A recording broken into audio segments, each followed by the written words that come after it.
Okay, thank you. For the sake of time, we quickly move on to our next session. And our next session is about impact of One Health on society. When we started organizing this meeting, we soon agreed that we should have somebody to talk about impact of One Health on society.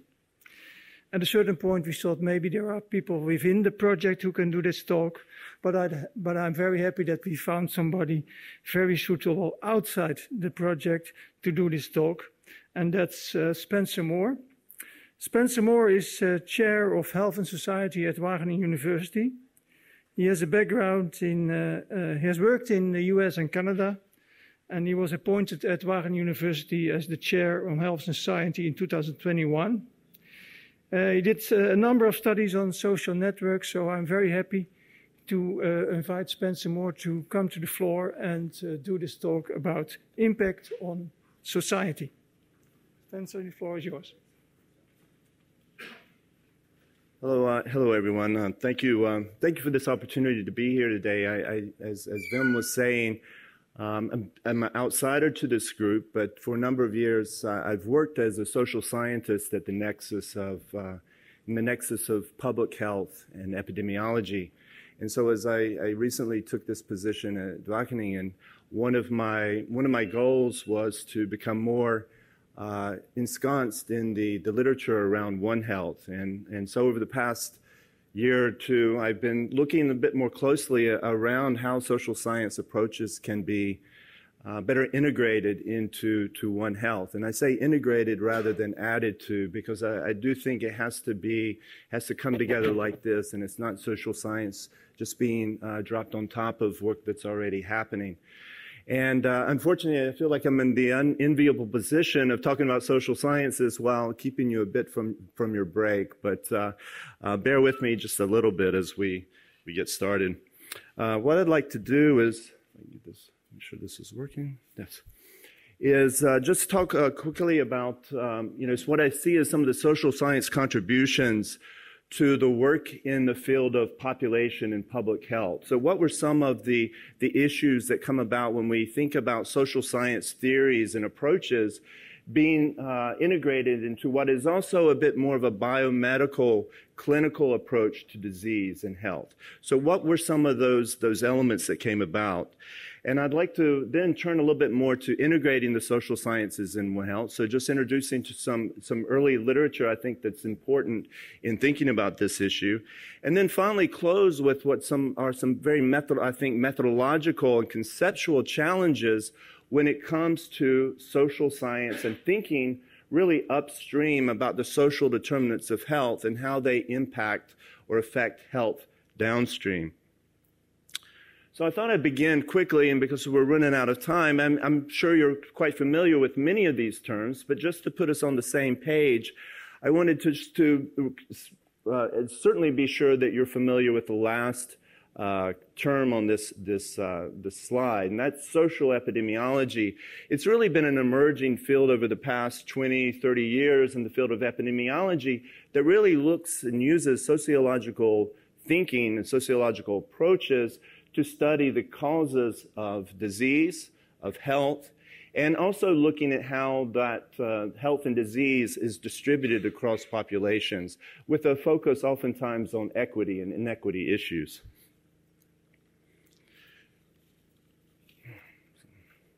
So I think some of the implications of here with social science approaches being brought to public health and population health is one is it really supports the expansion of the notion of health itself, from one based on the presence or absence of disease to one looking at health in its more complete physical, social, and mental well-being. And of course, this is the World Health Organization definition of human health. But as we take this more expansive view, we have to consider these broader social and environmental influences that impact health.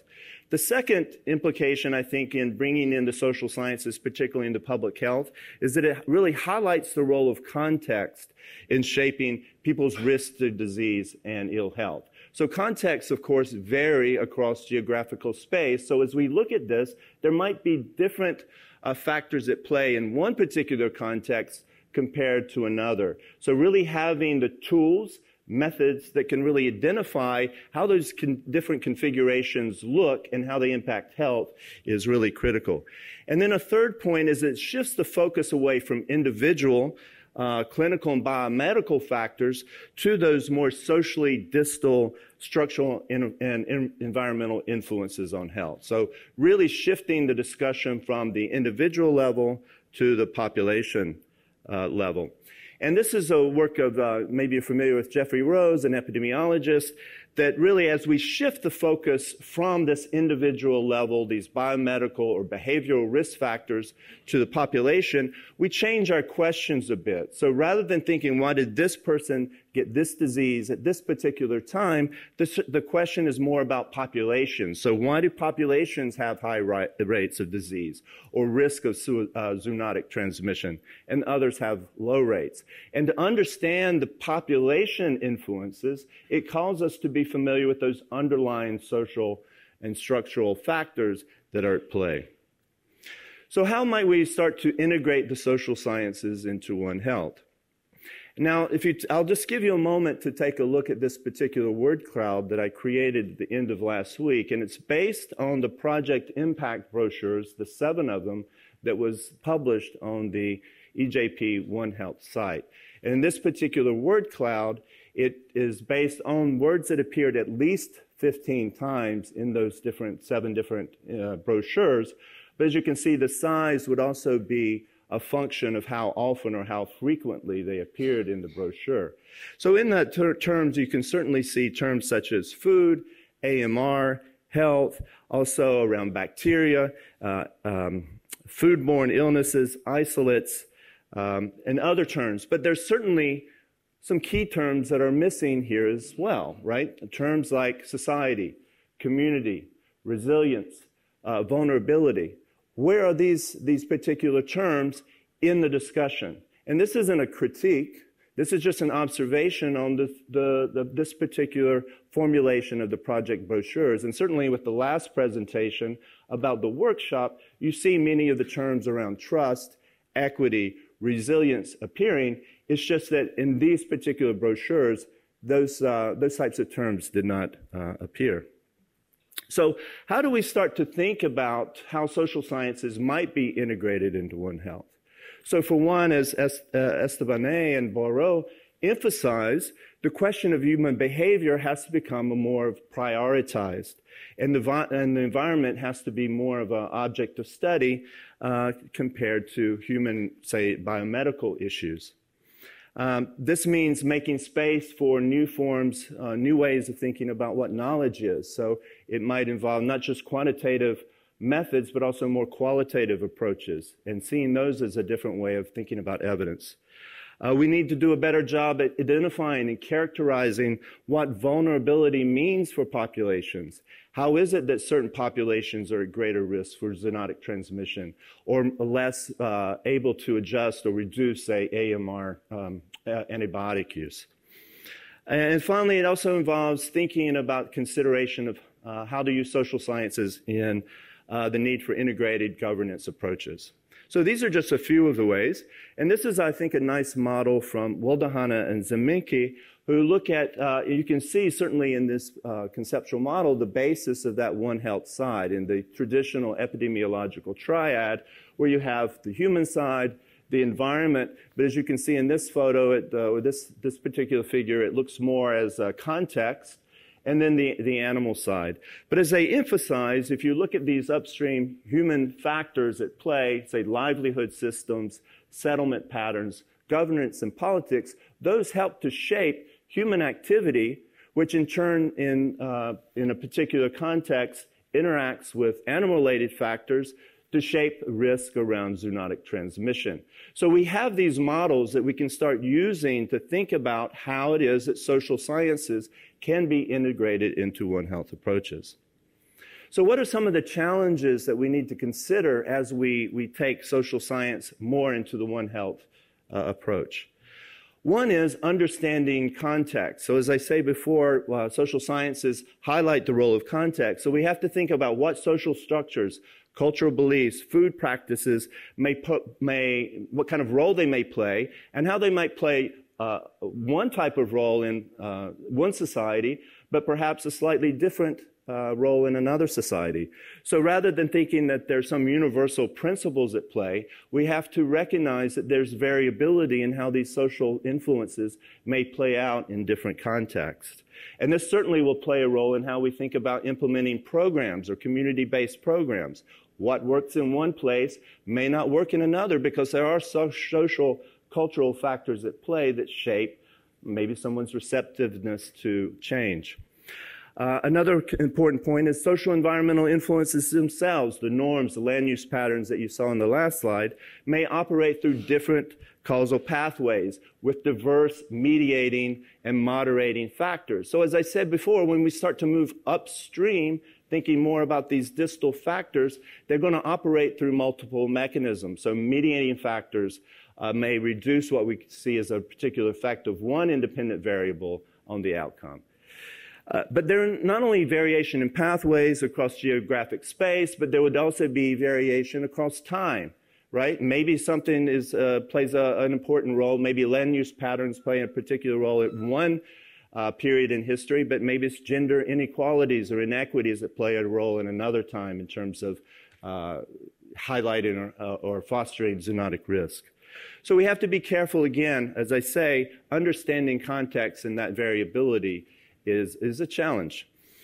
A second is linking the social to the biological. So as I say, a lot of my work is coming from the population and public health field. So how is it that social factors really get under the skin? What are some of those biological mechanisms at play? And in public health, many of those that have been referred to, if we look around chronic stress, so biological factors whereby social conditions can increase chronic stress, thereby acting on the HPA axis, the allostatic load can really wear and tear the body over time. So chronic stress is one mechanism, and you can see some of the other ones that are highlighted in this field, including behavior, toxic exposures, psychosocial factors, that is, how do you feel like in terms of fitting into your particular society. So we have to think carefully about what are those biosocial mechanisms that link upstream factors to One Health outcomes. And there's a lot of space here, I think, for having to think carefully about this, because what applies necessarily in the population field can't just be simply plotted onto what's happening when we look at One Health. And then finally, another challenge, I think, is around our approaches. Rather than, if we think about context and all the complexity that I hope I've highlighted here, is that conventional epidemiological methods, whether we think about case controls or randomized control trials, they're going to be limited in being able to assess these multiple and time-dependent, context-dependent pathways. So we need to be open to new methods and approaches for thinking about identifying the importance of certain factors compared to others. So, when we use our standard regression methods, at least in the social sciences, it certainly prioritizes linearity and strong effect sizes at the individual level. But as we move again upstream, those effect sizes are going to be much smaller because they're acting through all these intervening and moderating factors. But that doesn't mean they don't have a huge effect, right? Small effects at the population size, at this population level, can certainly have huge effects on various outcomes. So as we integrate these systems approaches, just recognizing how feedback processes are critical for thinking about how our outcomes might affect the variables, the system itself, thinking about nonlinearity in how zoonotic risks might take place or how social factors might influence that. All of this plays, I think, an important role in developing the tools, being open to these new methods when it comes to One Health. So those are just some of the reflections, I would say, on the challenges and the opportunities, if you will, of integrating social science into One Health approaches. Taking it more to like a population level, expanding the One Health portfolio to include more of human behavior and social environmental factors, and finally, really recognizing the complexity of context and the role it plays in the transmission of disease. So thank you again for this opportunity, and I'm very pleased, and I'll stop here. Thank you.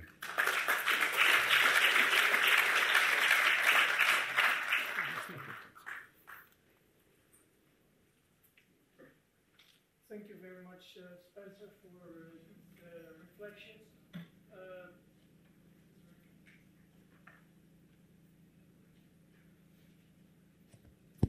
Yes. Thank you very much, Spencer, for these reflections. Is there any burning question here in the audience? I think it's very important that we take this on board also for our future plans for working on One Health. So I'm very thankful to Spencer for bringing all these points up. I see a question there, and please go ahead. Thank you, Anne Lindberg, National Veterinary Institute. I was thinking a lot of the what you described reflects the role of social science on understanding the health of humans. But of course, humans are very important in determining animal health as well, and the way that we keep animals and the way that we trade with animals is a driver for disease in animal populations as well. So. I see it as extremely important to understand why we are, what drives humans to use animals the way that they do, and social sciences definitely have a strong role to play in veterinary epidemiology as well, I would say. Yeah, I think, I mean, that's certainly not something I'm as familiar with in terms of my background, but I do think that's a critical element that this kind of research needs to grow into, right? To be able to expand what's the social determinants of health work that, again, has been more traditionally in the public health field to encompass animal health and the veterinary sciences. So thank you for that point, yeah. I think for the sake of time, we have to leave it here. I hope we can make Spencer's presentation available on our website. Is that okay? Okay. So thanks again, and I think it's time for the break. We have 10 minutes? Okay. Sorry. For the break is in 10, so please be back here in the room in about 10. So that's 11:15. Thank you.